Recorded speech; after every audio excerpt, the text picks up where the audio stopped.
आज पूरा देश उस दौर से गुजर रहा है जब नीट के दबाव में कई छात्रों ने अपनी जान गंवा दी। यह सिर्फ कुछ छात्रों की हार नहीं थी, बल्कि पूरे देश के सामने एक बहुत बड़ा सवाल था। क्या सिर्फ एक परीक्षा एक छात्र की जिंदगी से बड़ी हो सकती है? लेकिन दोस्तों, आज मैं आपसे इससे भी बहुत बड़ा सवाल पूछने जा रहा हूं। अगर एक परीक्षा का दबाव इतना ज्यादा हो सकता है, इतना भयावह हो सकता है, तो सोचिए उस छात्र पे क्या जाएगी जो अपने माँ बाप की जीवन भर की कमाई, अपने परिवार की उम्मीदें और अपने सपनों का बोझ लेके विदेश से एमबीबीएस पढ़ने जाता है। 6 साल घर से दूर, दिन रात की मेहनत, सिर्फ एक सपना, डॉक्टर बन के देश लौटूंगा और अपने लोगों की सेवा करूंगा। और फिर 6 साल बाद जब वो लौट के आएगा और उसे पता चलता है आपकी डिग्री मान्य नहीं है, और ये कौन बताता है? ये बताता है आप ही की मेडिकल कमीशन। तुम डॉक्टर नहीं बन सकते। सोचिए, एक पल में उसकी सिर्फ डिग्री नहीं फटती, उसका दिल नहीं टूटता, टूट जाता है माँ बाप का वर्षों का त्याग, जीवन भर की कमाई, 6 साल की मेहनत, पूरा करियर, आत्मविश्वास, देश की सेवा करने का पूरा उसका सपना। दोस्तों, आज मैं आपको एक बहुत कड़वी सच्चाई दिखाने जा रहा हूं। आज की वीडियो के माध्यम से एक ऐसी सच्चाई जो 2027 से शुरू होकर हजारों छात्रों के सामने सुरसा जैसा मुंह खोल के खड़े होने वाली है। और सबसे बड़ा सवाल यह है, जब ये परेशानी आएगी तो जिम्मेदारी कौन लेगा? क्या वो काउंसलर जिम्मेदारी लेगा? क्या वो यूनिवर्सिटी जिम्मेदारी लेगी? या भारत की विशाल medical commission, national medical commission? तो इसका जवाब है, इसकी जिम्मेदारी कोई नहीं लेने वाला। इसकी जिम्मेदारी सिर्फ उस बच्चे और उसके परिवार तक ही सीमित रहने वाली है। और आज मैं उन लोगों से भी कुछ कहना चाहता हूं जो आज भी बच्चों को ना एश्योरेंस देते हैं, उन्हें ढंढास देते हैं, अरे चिंता मत करो, एफएमजीएल कुछ मैटर नहीं करता। अल्टीमेटली जब 20,000 50,000 बच्चे गेट पे खड़े होंगे ना नेशनल मेडिकल कमीशन के, तो सरकार अपने आप झुक जाएगी, कोर्ट अपने आप सॉफ्ट हो जाएगा, सब कुछ ठीक हो जाएगा। दोस्तों, आज मैं आपको कुछ बातें नहीं बताने वाला, आज मैं आपको कोर्ट के दस्तावेज दिखाने वाला हूं। आज मैं आपको एनएमसी के हलफनामे दिखाने वाला हूं। फैसला आप खुद करिएगा कि हर बार नेशनल मेडिकल कमीशन कुछ न कुछ बातों में लेके और सख्त नियमों का हवाला देके हमेशा बच्चों के अगेंस्ट खड़े रहती है। और ये वीडियो आपको प्लीज डराने का बिल्कुल भी नहीं है। प्लीज, इसका उद्देश्य सिर्फ एक ही है, आपको समय रहते सच्चाई बताने का। क्योंकि करियर दोस्तों उम्मीदों से बनता है और करियर तथ्यों से बनता है। और याद रखिए, हर फाइल के पीछे एक छात्र है, हर नियम के पीछे एक परिवार की उम्मीद है, और हर निर्णय किसी भी भविष्य को बदल सकता है। तो आइए आज के इस बेहतरीन, इस बहुत ही विशेष वीडियो को शुरू करते हैं।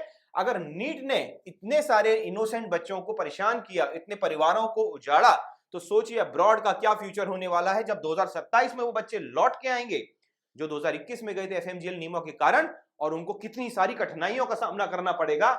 उनका क्या क्या लूज हो जाएगा, उनके पेरेंट्स का हार्ड एंड मनी चला जाएगा, उनकी एजुकेशन चली जाएगी, उनका करियर चला जाएगा, उनका कॉन्फिडेंस और उनका एस्पिरेशन चला जाएगा। मुझे समझ में नहीं आता उस स्टेज में वो बच्चे किस किस हालत में होंगे और क्या करने लायक बचेंगे। दोस्तों, इससे पहले कि मैं आज आपको NMC, supreme court, high court, पूरे लीगल इंटरफेस में लेके जाऊं, मैं आपको सिर्फ एक झलकी देना चाहता हूं। ऐसा बच्चों के साथ हो चुका है। कब हुआ है? 2021 में। और ये आगे कितना ज्यादा बढ़ने वाला है। बीच बीच वाले में हमको फंसाकर छोड़ दिया इन लोगों ने।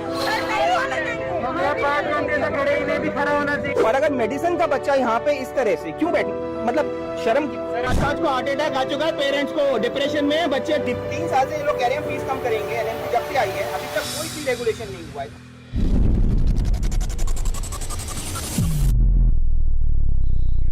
We are at Delhi High Court, 19th of October, and I am at Delhi High Court premises. कभी आप बोलते हैं 4B फुलफिल करिए, फिर आप बोलते हैं करिकुलम फुलफिल करिए, फिर आप बोलते हैं इंडिया का करिकुलम फुलफिल करिए। कैसे बच्चा डिसाइड करेगा? और अब आप बोल रहे हैं बच्चे को जाने के बाद कि हमने सब कुछ तो आपको दे दिया है। वही सेम रिप्लाई जो आरटीआई में आप जवाब देते हैं।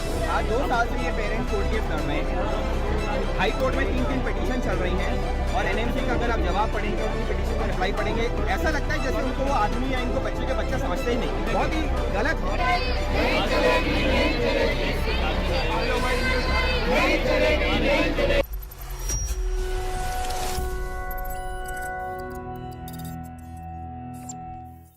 दोस्तों, आपने देखा, ये कुछ बच्चों का संघर्ष था जो शुरू हुआ था 2021 में।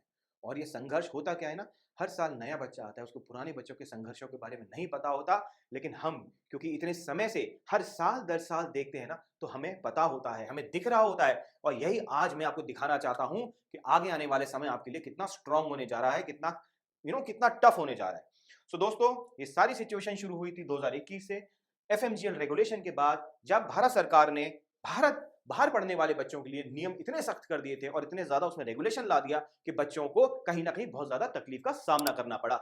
और इसी प्रोसेस के बाद शुरू हुआ एक बहुत बड़ा दौर शुरू हुआ मैनिपुलेशंस का। दौर शुरू हुआ यूनिवर्सिटीज, फॉरेन यूनिवर्सिटीज के द्वारा ये जानने का कि हम एफएमजीएल पूरी नहीं कर रहे तो कैसे हम बच्चों को घुमा फिरा के चीजों को प्रस्तुत करें। एक दौर शुरू हुआ उन काउंसलर्स का जो सही में शायद मुझे लगता है उनका ऑब्जेक्टिव सिर्फ पैसा कमाना था, और उन्होंने कैसे भी ट्विस्ट एंड टर्न करके हर तरह से बच्चों को बाहर फेंकने की कोशिश की। और आज मैंने आपको बोला था ना, इसकी जिम्मेदारी कोई नहीं लेगा। शुरू में देखिए, यही है एनएमसी का अलर्ट जो बार बार वो दे देते हैं और कहते हैं हम जिम्मेदारी नहीं लेंगे।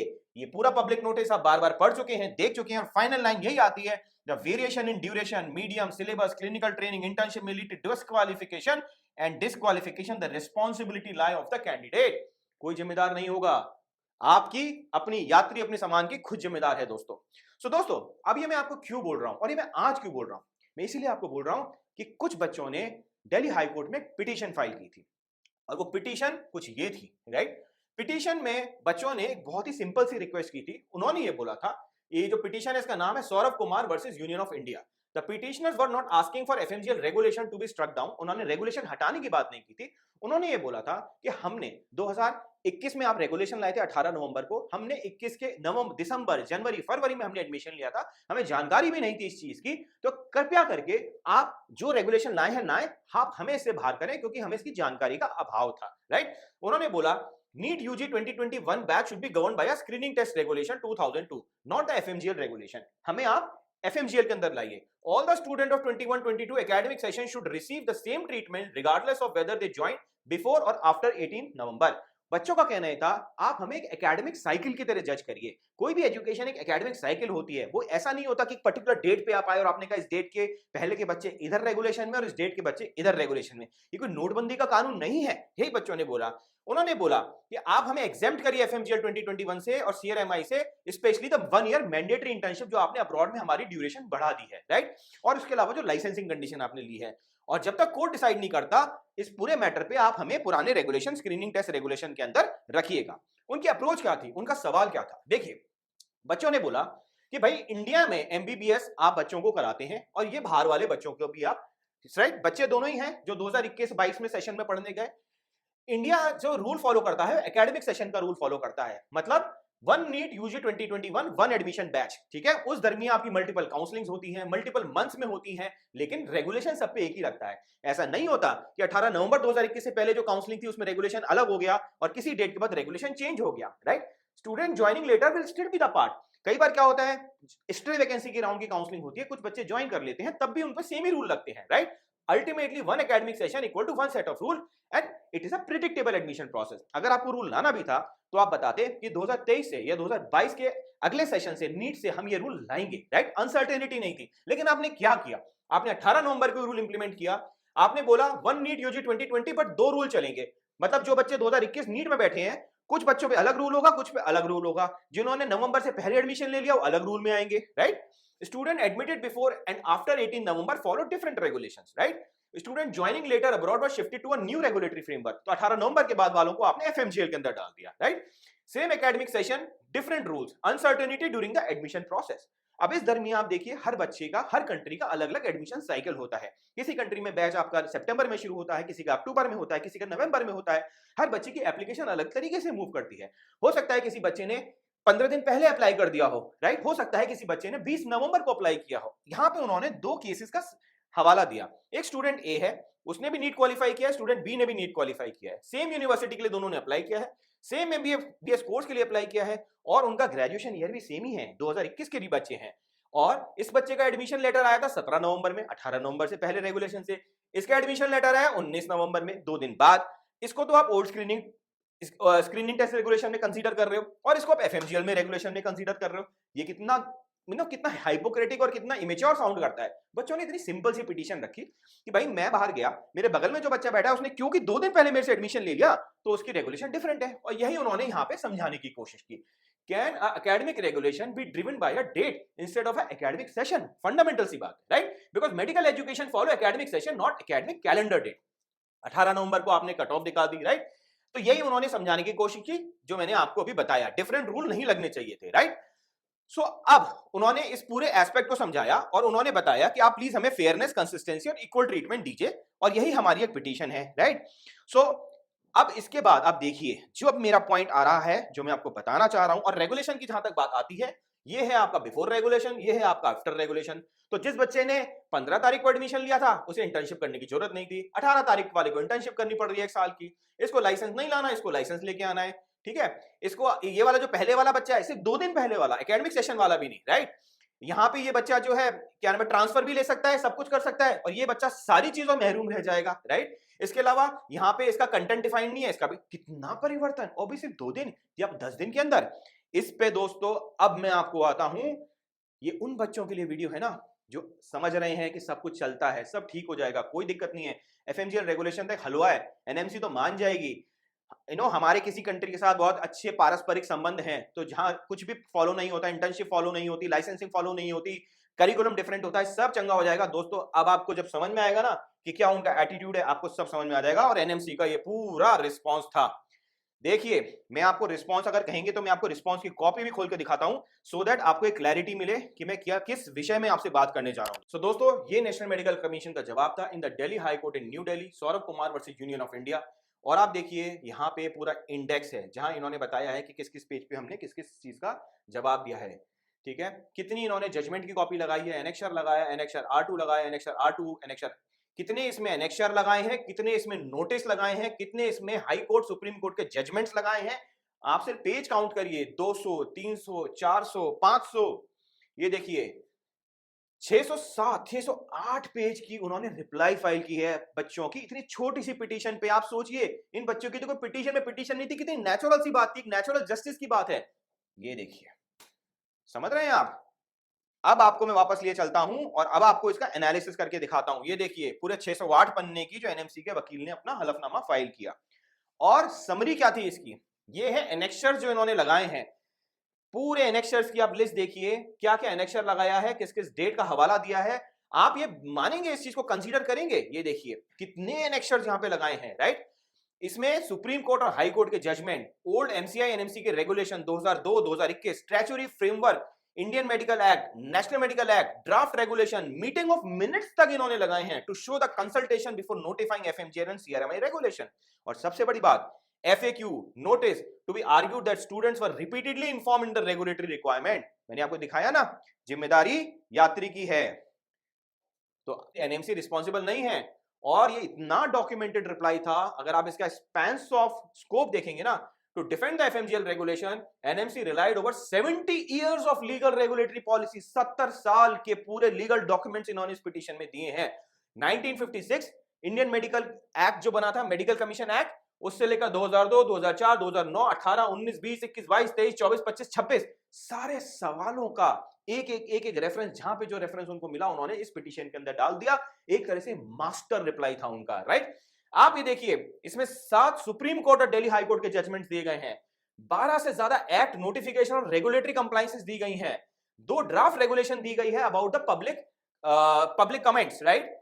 Then 2 NMC minutes of the meeting डाली गई हैं, multiple advisories, FAQ, public notice, embassy की communications and USML reference material, कितना कुछ डाला गया है दोस्तों सिर्फ एक छोटी सी पिटीशन पे। ये वो बच्चे हैं जो बिल्कुल बॉर्डर लाइन पे खड़े थे, right. So NMC did not defended the FMGL regulation based only on 18 November, but it builds its defense using decades of legislative, multiple Supreme Court judgment, High Court decision, regulatory amendment, public consultation, internal deliberation, advisories and international references। और अभी तो ये शुरुआत है। अब जब मैं आपको और केसेस दिखाऊंगा ना, ये तो चलो फिर भी वो बच्चे थे जो 21 से कुछ आगे एडमिशन लिया था। दोस्तों, मैं अब आपको दिखाता हूं लिस्ट ऑफ केसेस जो एनएमसी ने अपने इस हलफनामे में डाले हैं, अपने रिप्लाई में डाले हैं, और ये सारे वो केसेस हैं जो नेशनल मेडिकल कमीशन एफएमजीएल से रिलेटेड हैं। ये पूरे के पूरे cases already national medical commission जीत चुका है। सबसे important case, Avirant RA versus secretary ministry of health, supreme court of India, 2 May 2022। They have upheld the constitutional validity of FMGL regulation। लिखिता case with National Medical Commission, Delhi High Court Division Bench, 20 July 2022। They have challenged the FMGL regulation relying on the Avirant Supreme Court judgment। Parents Association of Kerala Medical College versus National Medical Commission, again Delhi High Court में petition seeking exemption from FMGL regulation dismissed as a part of common justice। Harshvardhan versus National Medical Commission, 20 July 2022, similar challenge to FMGL regulation। Harsh Vipul Bhai Domadiya, Delhi high court, challenge to FMGL regulation and national medical commission.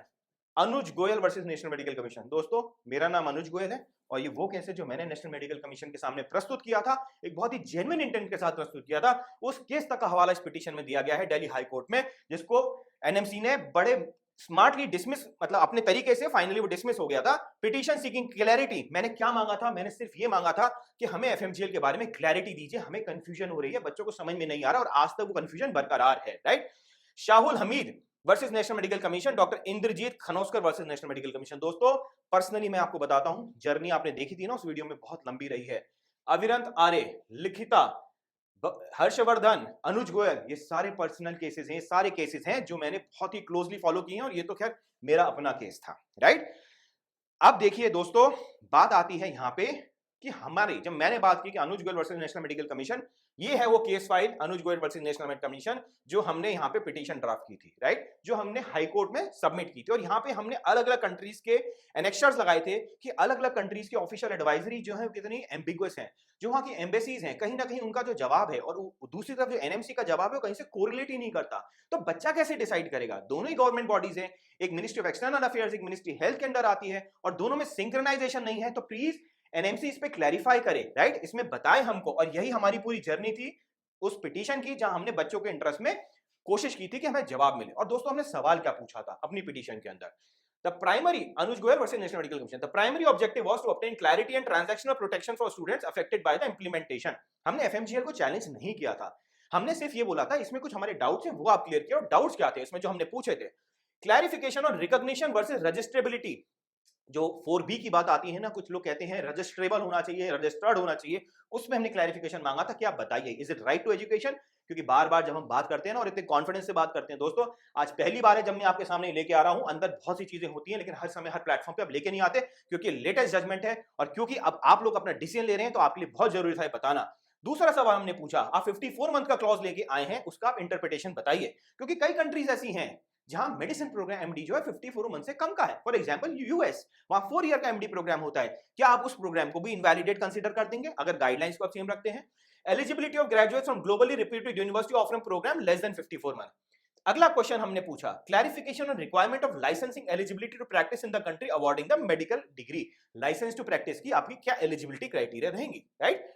Clarification on ambiguous provisions of FMGL regulation affecting different countries. कहीं कहीं बहुत grey areas था, specially curriculum के मामले में, specially other aspects के मामले में, ड्यूरेशन के मामले में, कहीं मल्टीपल ड्यूरेशन के कोर्सेज चल रहे हैं, उसके बारे में हमने क्लैरिफिकेशन मांगा था कि आप बताइए, कहीं ऐसा ना हो 6 साल बाद बच्चा आए और आप बाद में बोल दें कि नहीं ये तो प्रॉब्लम है। क्लैरिफिकेशन ऑन इंटर्नशिप गाइडलाइंस दोस्तों, जिस पर मैंने 2 दिन पहले एक वीडियो बनाई थी, different followed in different countries may be commensurate as per CRMI. Internship her country में अलग अलग हो रही है, सबका फ्रेमवर्क अलग है, सबके फाइनल ईयर के सब्जेक्ट्स अलग हैं जो सीआरएमआई को फॉलो नहीं कर रहे। क्या एनएमसी उसको एक्सेप्ट करेगी? Uniform implementation of FMGL regulation across different foreign medical education systems, inconsistent advisories of Indian embassies abroad in contradiction with actual framework. Indian embassies जो हैं जहां बच्चे जा रहे हैं वहां की एडवाइजरी बार बार इनकंसिस्टेंट हो रही है। जब एम्बेसीज को लिखा जाता था बच्चों के बाद तो उस पर क्लैरिफिकेशन नहीं मिलता था, इंटर्नशिप की क्लैरिटी नहीं मिलती थी और सवाल तो बहुत प्रैक्टिकल थे लेकिन जवाब नहीं मिलता था। Clear regulatory guidelines to inform certainty and consistency for Indian students who are पढ़। तो हमने कुछ गलत सवाल तो नहीं पूछा, हमने यही तो पूछा कि आप एफएमजीएल जो आपने बनाया बच्चों को समझ में नहीं आ रहा, आप रेगुलेटर हैं, बाद में आप ही उसको चौकीदार बनेंगे, तो प्लीज बच्चों को बता दीजिए क्लैरिफिकेशन। लेकिन एनएमसी ने क्या बोला? NMC argued that the petition sought relief similar to earlier FMG petitions. NMC ने उसको बोल दिया कि ये तो एफएमजीएल रेगुलेशन को चैलेंज कर रहे हैं, जबकि बिल्कुल गलत इंटरप्रिटेशन था। Right. To presented as request for clarification, NMC ने और क्या लिखाया? NMC said that the relief were camouflage to seek such clarification। उन्होंने ये प्रेजेंट किया उनके वकील ने कि ये ना रिलीफ ये चैलेंज कर रहा है एफएमजीएल को, जो already supreme court high court कई बार अपहेल्ड कर चुके हैं, जबकि मैं तो सिंपल एक क्लैरिफिकेशन मांग रहा था। तो ये कैमोफ्लॉजिंग की है, मतलब मेरे पे ये आरोप लगा कि इन्होंने कहीं ना कहीं चीजों को घुमा के चैलेंज करने की कोशिश की है।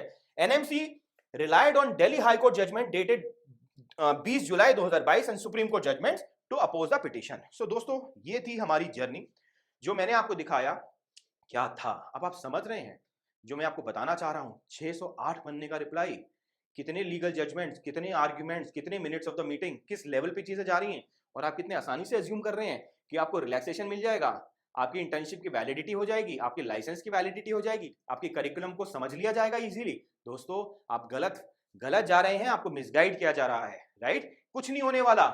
ठीक है, अब मैं आपको बताता हूं जो मैंने आपको बताया था ऐसा केस। ये केस था दोस्तों सबसे पहला केस जिसमें हमने रिप्रेजेंटेशन दी थी फिलीपींस वाले बच्चों के लिए। क्या हुआ था, जो बच्चे 2020 में फिलीपींस गए थे वो एमसीआई की गाइडलाइंस में आते थे, या 2019 में गए थे। फिलीपींस में प्री मेडिसिन आपको करना होता था 2 साल का, तो जो बच्चा 2020 में गया है उसकी प्री मेडिसिन 2022 में खत्म होगी, उसके बाद उसकी एमडी खत्म होगी।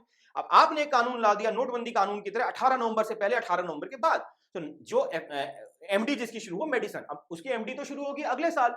वो बच्चे सब आ गए दायरे के अंदर रेगुलेशन में, और फिलीपींस में उस टाइम पे आपको लाइसेंसिंग की परमिशन नहीं मिलती थी। 10,000 बच्चे दोस्तों, 10,000 बच्चे, इनकी पिटीशन हमने फाइल की है, हम कोर्ट में खड़े हुए हैं, हमने एक एक चीज देखा है, हमने बच्चों की चीखें देखी हैं, हमने पेरेंट्स की बहुत बहुत उस दरमियान दर्द दर्द भरी बातें सुनी है दोस्तों। और क्या हुआ, ये एनएमसी ने रिट्रोस्पेक्टिव इंप्लीमेंट, ये तो रिट्रोस्पेक्टिव हुआ ना, जो बच्चा 2020 में गया उस पे भी इंप्लीमेंट कर दिया। और फाइनली कितने ऐसे बच्चे थे जिनको फिलीपींस से अपनी पढ़ाई छोड़ के वापस आना पड़ा, क्योंकि उनको लगा कि फिलीपींस में तो उनको लाइसेंस मिलेगा नहीं, उनकी एजुकेशन गुड फॉर नथिंग हो जाएगी, और अल्टीमेटली सारा का सारा सिस्टम वहां पे क्रम्बल कर गया। तो आज मैं इसको और सिंप्लीफाइड वे में आपको डिफरेंट तरीके से बताता हूं। Based on Supreme Court High Court judgments, compliance is first. No compromise on compliance. Statutory compliance is consistently prioritized over equitable consideration. बराबरी consideration नहीं मिलेगी, सिर्फ statutory compliance. Strict interpretation. NMC argue that it cannot exercise power beyond the National Medical Commission Act and FMC regulation. No oversight abroad. NMC repeatedly said that neither regulate nor certify foreign medical institutes. Student responsibility, जो मैंने आपको बताया, student are expected to verify every aspect of compliance before taking admission, but वो compliance का aspect बताएगा कौन, ये बताएगा कौन, जो मैंने क्लैरिफिकेशन मांगा वो पे तक तो जवाब दिया नहीं गया, right. Post graduation scrutiny, compliance is checked only after student returns to India after registration. तो मतलब पहले तो उसको कुछ पता नहीं, वो एक अंधेरी गुफा में जा रहा है, उसे नहीं पता उसका फ्यूचर क्या होने वाला है। बहुत से लोग ऑलरेडी जा चुके हैं 6 साल से, जब वो लौट के आएगा तब हम उसे बताएंगे भाई ऐसा क्यों, पहले ही उसको क्लियर कर दो ना। सारी एम्बेसीज आपके पास हैं, सारी कंट्रीज के मेडिकल एजुकेशन सिस्टम आपको पता है, कितना टाइम लगता है।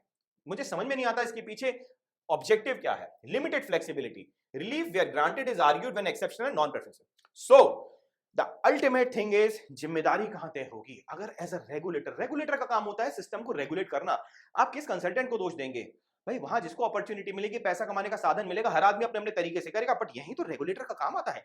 सेबी है, आपके फाइनेंशियल मार्केट्स को रेगुलेट करती है, आरबीआई आपके बैंकिंग सिस्टम को रेगुलेट करती है, आईआरडीए इंश्योरेंस को रेगुलेट करती है, एनएमसी का काम है रेगुलेट करना, ट्रांसपेरेंसी देना, राइट। सो रेगुलेट अगर रिकॉग्नाइज भी नहीं कर रही एजुकेशन को, मॉनिटर भी नहीं कर रही और रेगुलेट भी नहीं कर रही foreign medical institution, then who is establishing the quality benchmarks and who will safeguard the interest of so many students who are going to study abroad, friends? So this is the ultimate, I'll say, point that National Medical Commission, they should regulate, ensure standards. Silence से समाधान नहीं निकलेगा। आज उनकी जो silence है दोस्तों, NMC के अगर लोग सुन रहे हैं, प्लीज मेरी आपसे हम्बल रिक्वेस्ट है, देयर इज नो पॉइंट कि आपसे कोई भी कुछ कुछ डिमांड करे, सिर्फ आप अपनी साइलेंस ब्रेक करिए और प्लीज लोगों को बताइए। बहुत सारे घर टूटने से बच जाएंगे और कुछ ना कुछ समाधान बच जाएगा। If the regulator neither recognize, monitor or regulate foreign medical institution, then who will establish the quality benchmark and who will safeguard the interest of Indian medical students? So yes, students derive a clarity तो देना आपका fundamental right है, वही तो दीजिए, right? So please, no recognition, no monitoring, no official list by NMC आज तक। Entire responsibility on the student, compliance check only after the course is complete, मतलब बच्चा अंधेरे में जाएगा। Relief is exceptional, limited one time, and who protect Indian students studying abroad, right? So there is no protection guardian for NMC students. See, दोस्तों, मैं क्या बोलता हूं ना, या बच्चे क्या बोलते हैं on behalf of the student, please समझने की कोशिश करिए, हम आप ही के बच्चे हैं, हम कोई पराये देश के बच्चे नहीं हैं। हम इसी देश के बच्चे हैं जिन्होंने छोटे छोटे सपने देखे थे बाहर पढ़ने के। हमारे पेरेंट्स के पास उतने बड़े रिसोर्सेज नहीं थे कि हम इंडिया में एडमिशन ले पाए, लेकिन इसका मतलब ये नहीं था कि हमारी क्वालिटी खराब थी, हम बुरे थे पढ़ने में, या हमारा कोई कंसिस्टेंसी नहीं थी प्रैक्टिकली, राइट। हम क्या करें अगर हमारे एजुकेशन सिस्टम इंडिया का इतना ऐसा कॉम्प्लिकेटेड है कि भाई जो 70 लाख 80 लाख रुपए minimum cost of education in private medical colleges, जो 70 लाख 80 लाख में मैं किसी बड़ी से बड़ी कंट्री यूएस यूके में अपनी ग्रेजुएशन कर सकता हूं, और मेडिकल कैरियर की मैं बात कर रहा हूं जो शायद अगर मैं लौट के आऊंगा तो हमारे देश के लिए अच्छा होगा, राइट। सो प्लीज एनएमसी से मेरी हाथ जोड़ के दरख्वास्त है, सारे स्टेक होल्डर से दरख्वास्त है, बच्चों से क्यों लड़ना, बच्चों से क्यों ईगो देना, हमारा काम है उन्हें फेलिसिटेट करना। हम आप ही के बच्चे हैं, हमने अपने ही देश को सेवा करने के लिए एक सपना देखा था, राइट। हमने बहुत मेहनत की है, हमने सारे रूल्स को हमारी जागृति में फॉलो किया है, राइट? और हमारा ड्रीम क्या है? हम वापस आए और अपनी सोसाइटी में, एक तरफ हम कहते हैं हमारे हेल्थ केयर सिस्टम कमजोर है, डॉक्टर टू पेशेंट रेशियो कमजोर है, तो प्लीज आप हमें मौका तो दीजिए, हमारे को आप एक्सेप्ट तो करिए प्लीज, है ना? हमें फेंकिए मत, हमें थ्रो मत करिए, हमें एम्ब्रेस करिए। That's what we are looking for. हमें भी एक फेयर चांस दीजिए अपनी मदरलैंड को सर्व करने का दोस्तों। सो फाइनली देखिए, as gate my university we have always stood with the rights, हमने एजुकेट करने की कोशिश की है। और फाइनली आखिरी में मेरी एक छोटी सी बहुत ही हम्बल अपील है, प्लीज नेशनल मेडिकल कमीशन, हम अपने जीते जी रोज बहुत बुरा देख रहे हैं, हम रोज देख रहे हैं बच्चे गलत जा रहे हैं, और हमें यह भी समझ में आ रहा है आप ही के रिप्लाई से कि आप बिल्कुल भी कंसिडरेट नहीं होने वाले। तो प्लीज एक बार आत्ममंथन करके देखिए, ये हमारा और आपका भी बच्चा हो सकता है, क्या उसके साथ गलत ना हो जाए। प्लीज आप इस तरह की एनएमसी मत बनिए, राइट? जो बच्चों को डिस्कार्ड कर देती है, जो कंफ्यूजन देती है, रिट्रोस्पेक्टिव रूल इंप्लीमेंट करती है, क्लैरिटी नहीं देती, कोई एम्पैथी नहीं देती, राइट? करियर में बच्चों को परेशान होना पड़ता है, राइट? बच्चा ऑलरेडी 6 साल में इतना स्ट्रेस में हो चुका होता है, इतना एग्जॉस्ट हो चुका होता है, इतनी परेशानी वहां पे ऑलरेडी फेस कर चुका होता है। प्लीज आप ये वाली एनएमसी बनिए, आप हमारे देश के बच्चों की एनएमसी बनिए, आप हमें स्वीकार करिए, आप हमारा मेंटर बनिए, आप हमारा सपोर्ट बनिए, आप हमारे पार्टनर बनिए, है ना? ये हमें चाहिए। एज अ कंट्री हम तभी तो तरक्की कर पाएंगे अगर हमारा ये एंथुसियास्टिक ब्रेन, 12वीं का ब्रेन, छोटा छोटा बच्चों का brain, mind high quality potential वाला ब्रेन अगर 6 साल बाद डिप्रेशन का शिकार है। मैं कितने बच्चों को जानता हूं जो आज डिप्रेशन की गोलियां खा खा के आगे बढ़ रहे हैं, मैं पर्सनली बता रहा हूं आपको, राइट? प्लीज आप उन्हें सपोर्ट दीजिए, एक मैकेनिज्म बनाइए जब बच्चा आपसे संवाद कर सके। आज संवाद का मैकेनिज्म खत्म है, कोई बच्चा आपसे मिल नहीं सकता, अपनी ग्रीवियंस नहीं बता सकता, उसको रिप्लाई नहीं मिलता। प्लीज ऐसा क्यों कर रहे हैं आप, राइट? तो उसे क्लैरिटी दीजिए, कंपैशनेट बनिए, कंसिस्टेंट बनिए, फेयर बनिए, और उसको फ्यूचर का पार्ट बनाइए, और आप उसकी उस पूरी जर्नी में उसका पार्टनर बनिए, राइट? उसे छोड़िए मत, राइट? और यस, यही हमारी आपसे उम्मीद है। आप as a father, as a mother बच्चों को सपोर्ट दीजिए, राइट? और प्लीज एक कंफ्यूजन का बादल खत्म करिए। आई एम श्योर बच्चे आपको बहुत लाइक करेंगे, बच्चे आपको बहुत एम्ब्रेस करेंगे। इसी के साथ दोस्तों, और फाइनली मैं आपको अगेन इस वर्ड के साथ छोड़ जाता हूं, FMGL regulations are very very challenging. अगर आप जा भी रहे हैं, जो गए वो तो गए, राइट? डेफिनेटली अब वो वापस आएंगे, 2027 विल बी डिसाइडिंग ईयर। किसी के बहकावे में मत बताइए।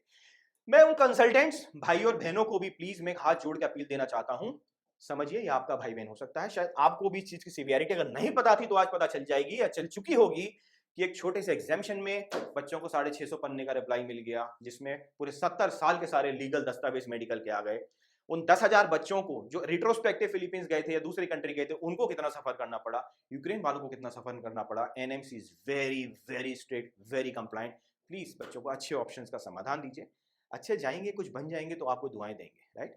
तो इसी के साथ दोस्तों, आपका धन्यवाद, आपने मुझे सुना, आपने मेरे दिल के उद्गार सुने। कई दिनों से मेरे मन में चल रहा था, ऑल्दो बड़ी हिम्मत चाहिए होती है इस तरह के वीडियोस बनाने की, इस तरह का कंटेंट बनाने की। कई लोग बोलते भी हैं कि आप इतने इतने प्रबुर होके, इतने मुखर होके मत बोला करो, बट क्या करें दोस्तों, जब आप बहुत सारे बच्चों से बात करते हैं ना, और इन 6 साल में जो हमने एक सेंसिटिविटी देखी है ना, हमने बच्चों को इतनी बारीकी से देखा है ना, उनकी तकलीफें देखी है ना, तो रहा नहीं जाता दोस्तों, रहा नहीं जाता। चलिए कोई बात नहीं, आप अच्छा डिसीजन लीजिए, अच्छे बनिए, करियर में आगे बनिए, यही हमारी आपसे उम्मीद है, यही हमारी चॉइस है, यही हम चाहते हैं। और हम चाहते हैं कि जो भी एक सौहार्दपूर्ण वातावरण है हमारे देश में बने और बच्चों को अच्छा माहौल मिले। धन्यवाद दोस्तों, अपने दोस्तों से शेयर करिए अगर आपको पसंद आए, आपको अच्छा लगेगा, कुछ आपकी बात हो, दिल की बात हो, तो आप हमें कमेंट्स में शेयर करिएगा। Thank you very much.